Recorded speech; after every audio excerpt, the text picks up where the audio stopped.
శ్రీమాత్రే నమః, శ్రీ గురుభ్యో నమః. తదుపరి మకర రాశి. మకర రాశి వారికి సంబంధించి ద్వితీయ స్థానంలో రాహుగ్రహ సంచారము, తృతీయంలో శనిగ్రహ సంచారము, పంచమ స్థానంలో శుక్రగ్రహ సంచారము, అలాగే షష్టమ స్థానంలో గురుగ్రహ సంచారము, సప్తమ స్థానంలో బుధగ్రహ సంచారం, ఇవన్నీ కూడా ఉండడం వలన వీలైనంత వరకు కూడా ఈ రాశి వారికి సంబంధించి ఈ యొక్క నెలలో మిశ్రమ ఫలితాలు గోచరిస్తూ ఉన్నాయి.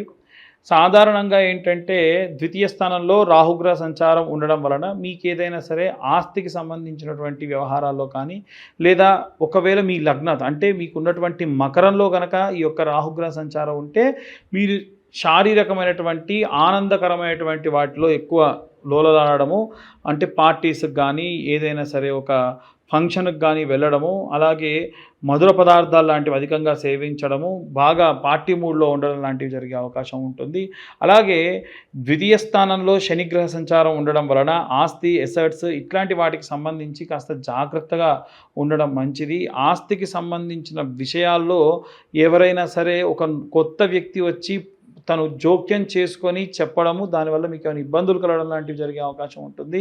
అలాగే చతుర్థ స్థానంలో శుక్రగ్రహము లేదా పంచమ స్థానంలో గురుగ్రహం సంచారం చేయడం వలన కూడా వీరికి మిశ్రమ ఫలితాలు గోచరిస్తూ ఉంటాయి.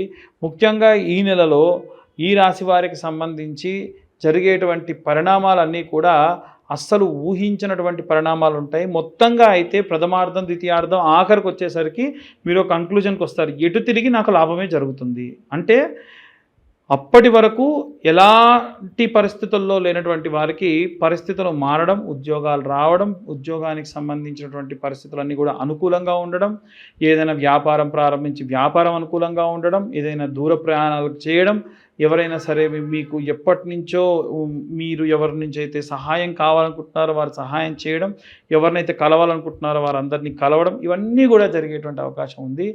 నవమ స్థానంలో కుజుడు మరియు కేతుగ్రహ సంచారం లేదా అష్టమ స్థానంలో కుజుడు కేతుగ్రహ సంచారం ఉంటే మ్యారిటికల్ అంటే ఎక్స్టర్నల్ అఫైర్స్ పెట్టుకునే అవకాశం ఉంటుంది. జాగ్రత్తగా ఉండాలి. కాస్త ఆరోగ్యానికి సంబంధించి జాగ్రత్తలు తీసుకోండి. డివోషనల్గా విపరీతమైనటువంటి పూజలు చేసేటువంటి అవకాశం ఉంటుంది. 12వ స్థానం ఏదైతే ఉందో ఆ 12వ స్థానంలో మీకు సూర్యుడు కానీ చంద్రగ్రహం కానీ వచ్చినప్పుడు మీరు ఏవైనా సరే సీక్రెట్స్ ఎక్కడైతే దాయాలనుకుంటారో అవి దాయలేక ఎవరికన్నా చెప్పేటువంటి అవకాశం ఉంటుంది. కాబట్టి జాగ్రత్తగా అనుకరిస్తూ అంటే అన్నీ కూడా జాగ్రత్తగా మీరు నిర్ణయాలు తీసుకొని మాట్లాడేటప్పుడు కూడా పొరపాటున మాట దొరికినా ఇబ్బంది పడేటువంటి అవకాశం ఉంటుంది. అలాగే ఇవన్నీ గోచార రీత్యా చెప్పేటువంటి విషయంలో మాత్రమే. పూర్తిగా మీ జాతకం విశ్లేషణతో కావాలంటే కింద ఉన్న నెంబర్కి కాంటాక్ట్ చేయండి. మీ పేరు, మీ date of birth, time, place ఇస్తే పూర్తిగా మీ జాతకం విశ్లేషణతో మీ దాకా రావడం జరుగుతుంది. అలాగే ఈ నెలలో ఎవరైతే రాజకీయ నాయకులు కానీ సినీ రాజకీయ రంగాల్లో ఉన్నటువంటి వారు ఉంటే కనుక పబ్లిక్ డొమైన్లో విపరీతంగా తిరిగే వాళ్ళు బాగా కీర్తి ప్రతిష్ట ఉండి బాగా దిష్టి తగులుతుంది. ఎంత సంపాదించినా సరే అంతా కూడా బూడిదలో పోసిన పన్నీర్లా అవుతుంది, లాభదాయకంగా ఉండట్లేదు, సేవింగ్స్కి వెళ్ళట్లేదు అనుకునేటువంటి వారికి లక్ష్మీ గణపతి అలాగే నరఘోష, నరదృష్టి యంత్రాలు ఉంటాయి. వాటి గురించి కింద ఉన్న నెంబర్కు కాంటాక్ట్ చేయండి. కరుంగలి మాల లాంటివి ధరించండి. మనకు ఉదాహరణకు మన ఇంటి చుట్టుపక్కల ఏదైనా సరే ఒక మూగ జీవాలు అంటే ఏ ఆవులో ఏ ఎడ్లో మన ఇంటి ముందు నుంచి వెళ్తున్నాయి అనుకోండి, మన ఇంటికి సరైన ప్రహరీ గోడ లేకుంటే ఏమవుతుంది? వాటికి ఏం తెలుసు, మన ఇంట్లో కూడా వచ్చేస్తాయి కదా. కాబట్టి మనకంటూ ఒక రక్షణ వలయాన్ని మనమే ఏర్పరచుకోవాలి. అప్పుడు ఖచ్చితంగా మీకు ఆ శక్తి లభిస్తుంది. ఇక అందరూ కూడా ఎలాంటి మంత్రపఠనం చేయాలి, ఎలాంటి రెమెడీస్ తీసుకోవాలనే విషయాన్ని ఇప్పుడు మనం తెలుసుకుందాం. ఈ యొక్క జూలై నెల చాలా ప్రాముఖ్యతతో కూడినటువంటి నెల. మనకున్నటువంటి ఇంగ్లీష్ క్యాలెండర్ లెక్కల ప్రకారంగా చూసుకున్నట్టయితే ఈ జూలై అనేటువంటిది 7వ నెల సంఖ్యగా వస్తుంది. అంటే సగభాగం వరకు కూడా సంవత్సరంలో పూర్తవుతుంది.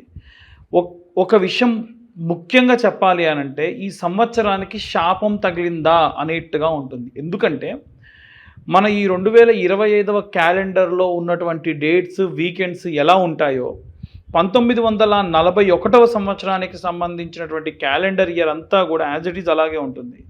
ఈ సంవత్సరంలో మనకు ఉన్నటువంటివి ఏవైతే జరిగినటువంటి డిజాస్టర్స్ ఉన్నాయో దీనికి రెట్టింపుగా 1941లో జరిగింది. అందున ముఖ్యంగా పర్ల్ హార్బర్ లాంటి బ్లాస్టింగ్స్ జరగడం కానీ, అలాగే ఉన్నటువంటి మన యొక్క వరల్డ్ వార్ 2 జరగడం కానీ ఇలాంటివన్నీ కూడా, చైనాలో 1500 మంది ఒకేసారి మాస్గా చనిపోవడం కానీ ఇలాంటివన్నీ కూడా జరిగాయి.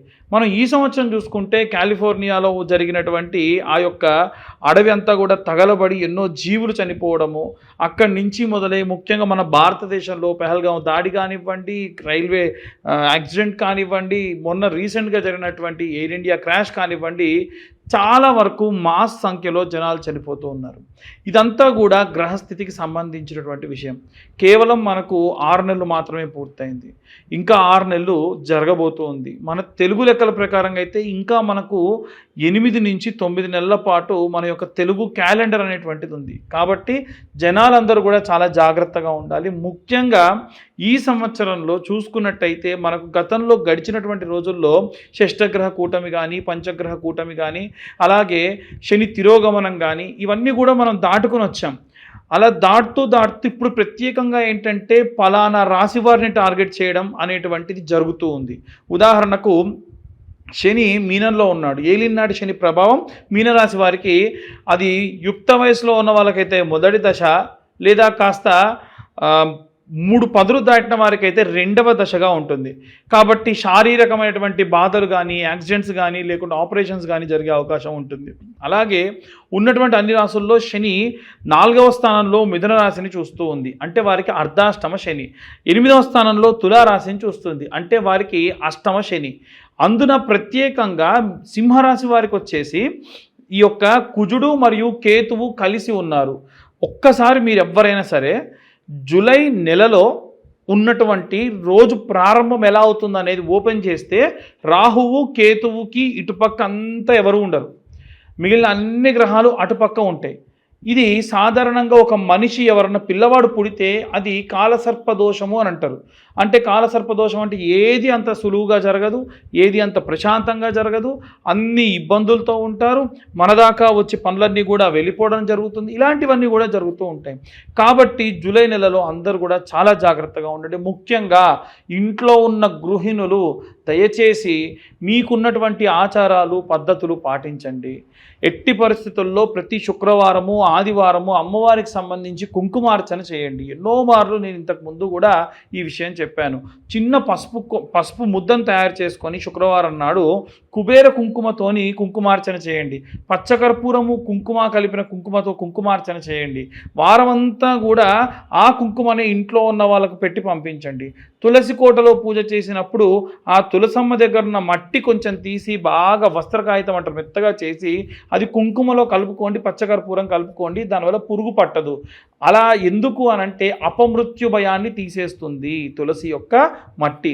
అలాగే విద్యార్థుల విషయానికి వస్తే ఈ సంవత్సరం విద్యా వ్యవస్థలో విపరీతమైనటువంటి మార్పు వచ్చే అవకాశం ఉంది. అంటే ఇప్పటి వరకు మనం చదువుకున్నటువంటి విద్య ఏదైతే ఉందో వాటన్నిటికీ కూడా అసలు ఎవ్వరూ ఊహించినటువంటి మార్పులు జరిగే అవకాశం ఉంది. పిల్లలందరూ కూడా మేధా దక్షిణామూర్తికి సంబంధించినటువంటి ఈ యొక్క జపము మంత్రము లాంటివి చదువుకోవడం, స్తోత్రం కనీసం రోజు ఒకసారి వినడం చాలా మంచిది. అలాగే ఎవరైతే ఉద్యోగస్తులు ఉంటారో అనవసరమైనటువంటి పోకడలకు పోయి ఉద్యోగాన్ని మారాలనేటువంటి దాని జోలికి పోకుండా వీలైనంత వరకు కూడా బృహస్పతి గ్రహానికి సంబంధించిన జపం చేసుకోండి. ఆ మంత్రం ఏమిటంటే గురు అరిష్టేతు సంప్రాప్తే గురు పూజాంచకారయే గురుధ్యానం ప్రవక్ష్యామి పుత్ర పీడోపశాంతయే. అలాగే ఈ యొక్క వ్యాపారస్తులందరూ కూడా వీలైనంత వరకు కనక పుష్యరాగము అనేటువంటి స్టోన్ని లాకెట్గా కానీ లేకుంటే కనక పుష్యరాగాన్ని ఉంగరంగా మాత్రమైనా సరే ధరించడం చాలా చాలా శ్రేయస్కరం. అలాగే ఎవరైతే వ్యాపారస్తులు ఉంటారో వీరు మాత్రం వ్యాపారం అభివృద్ధి చెందాలి అని అంటే నిత్యము నైమిత్తిక కర్మలు చాలా చేయాలి. ఒక గ్లాస్లో ఒక నిమ్మకాయ ప్రతిరోజు కూడా మార్చడం లాంటివి కానీ, మీ యొక్క వ్యాపార స్థలంలో ఉన్నటువంటి అమ్మవారి ఫోటోకి పసుపు కొమ్ములతోని అల్లి ఒక దండలా వేసుకోవడం కానీ, ఇలా నిమ్మకాయ ఎండుమిరపకాయలతోని అమర్చి దిష్టిగా కట్టుకోవడం కానీ, ప్రతి వారం మార్చుకోవడం కానీ, పటికను పెట్టుకోవడం కానీ, వ్యాపార స్థలం అంతా శుచిగా ఉంచుకోవడం కానీ, ప్రతిరోజు కూడా వ్యాపార స్థలం విడిచి వెళ్ళేటప్పుడు ఒక పేపర్, ఇంత పొడుగు పేపర్ అడుగున కొంచెం కాల్చి కుడివైపు 3 సార్లు ఎడంవైపు ఒకసారి తిప్పి అక్కడ పడేసి వెళ్ళడం లాంటివి చేయడం వల్ల వ్యాపారానికి ఉన్నటువంటి నరదృష్టి, నరదోష, నరఘోషం అంతా కూడా పోతుంది. అలాగే ఈ యొక్క అన్ని వర్గాల వారు ముఖ్యంగా సినీ రాజకీయ రంగాల వారు పబ్లిక్ డొమైన్లో ఉంటారు కాబట్టి వీలైనంత వరకు కూడా నరదృష్టి లేకుండా ఉండాలి అంటే కరుంగలి మాలలు లాంటివి ధరించడం మంచిది. కరుంగలి మాల మనం పనికి వెళ్ళేటప్పుడు వేసుకొని వెళ్ళడము, తర్వాత తిరిగి రాగానే స్నానం చేసి పూజ చేసుకునేంత వరకు దాన్ని ధరించడం, తర్వాత తీసి పక్కకు పెట్టడం, నిద్రించేటప్పుడు కానీ భోజనం చేసేటప్పుడు కానీ దాన్ని ధరించకుండా ఉండడం, ఇలాంటివి చేస్తే మంచిది. రైతులు, చేతి వృత్తులు, కుల వృత్తులు చేసేవారు కూడా ఈ కరుంగలి మాలను ధరించవచ్చు. ఈ మాలకున్న ప్రత్యేకత ఏమిటంటే మీ మనస్సు బాలేదు, ఏదో దేవాలయానికి వెళ్ళి ఓం నమ శివాయ, గణపతి దేవాలయానికి వెళ్ళి గం గణపతయే నమః అన్న మంత్రము ఆ మాలతో అలా జపం చేయండి.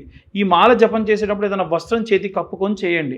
ఈ మంత్రం చెప్పినటువంటి జపమాల మెడలో ధరించడానికి బాగుంటుంది, ధరించవచ్చు. వేరే ఏ మాల అలా ధరించడానికి కుదరదు. ఈ కరుంగలి మాల కావాలి అని ఉంటే కింద ఉన్న నెంబర్ కాంటాక్ట్ చేయండి. మీరు ప్రత్యేకంగా ఈ యొక్క మాలని మా యొక్క నెంబర్కి కాల్ చేస్తే, ఇంకోటి ఏంటంటే మీ గోత్రం పేర్లు పంపిస్తే మేము ఆ యొక్క పూజాధిక్రతువు చేసి మీకు ఆ మాలను మీ దాకా కొరియర్ చేయడం కూడా జరుగుతుంది. అలాగే ఎవరైనా సరే ఇంటి నిర్మాణానికి సంబంధించి కూడా అనవసరమైనటువంటి ధనాన్ని వెచ్చిస్తూ ఉన్నారు కాబట్టి వీలైనంత వరకు కూడా ఈ యొక్క ఇంటి నిర్మాణం చేసేటప్పుడు, అలాగే ఇల్లు ఏమన్నా వాస్తురీత్యా బాగాలేదని మార్చేటప్పుడు అనవసరమైన ఖర్చు చేయకుండా ఇల్లు వాస్తురీత్యా బాగాలేకపోతే మర్చ యంత్రం అనేటువంటిది పెట్టుకోవచ్చు. ఇక అన్ని వర్గాల వారికి సంబంధించి ఒకే ఒక్క మంత్రం, ఓం క్లీం కృష్ణాయ వాసుదేవాయ హరయే పరమాత్మనే ప్రణతక్లేశనాశాయ గోవిందాయ నమో నమః. ఇంతకు మునుపు మనం ఏ రాశి వారికి ఆ రాశి వారికి ఒక్కొక్కరుగా కూడా మనం మంత్రం చెప్పుకున్నాము. ఇప్పుడు ఈ నెలలో అందరూ కూడా ఈ మంత్రాన్ని జపం చేయడం కానీ పఠనం చేయడం కానీ విపరీతమైనటువంటి శక్తినిస్తుంది. ఈ 2025 సంవత్సరం మాస్గా ఇంకా చాలా జరిగేటువంటి అవకాశాలు ఉన్నాయి. పెట్రోల్ ట్యాంకర్స్ లాంటివి బ్లాస్ట్ అవ్వచ్చు. పిల్లలకు, ముఖ్యంగా చిన్న పిల్లలకి ఎవరికైనా సరే మాస్గా మెడిసిన్ పడక, ఫుడ్ పడక చనిపోయే అవకాశాలు ఉంటాయి. కాబట్టి ఎటువంటి నెగ్లిజెన్సీతో ఉండకండి. దయచేసి ఈ 7-8 నెలల పాటు జాగ్రత్తగా ఉండండి. తర్వాత వచ్చే కాలం ఎంతో శుభదాయకంగా ఉంటుంది. సర్వే జనా సుఖినో భవంతు. స్వస్తి.